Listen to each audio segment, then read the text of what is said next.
I ran into this last week. Here's what fixed it for me. If you're looking to cancel the auto renewal on your YouTube TV subscription, follow these simple steps. Step 1. Open YouTube TV. Launch the YouTube TV app or go to the YouTube TV website on your browser. Make sure you are logged into the account associated with your subscription. Step 2. Access your account settings. Click on your profile icon in the top right corner.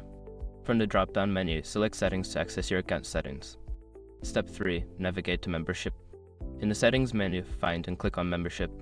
This section will show your current subscription details and renewal options. Step 4. Cancel auto renewal. Look for the option that says Cancel Membership or Manage Membership.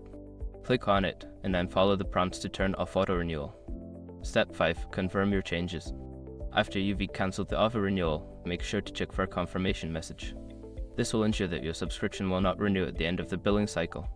Remember, if you miss the confirmation step, you might accidentally keep the subscription active.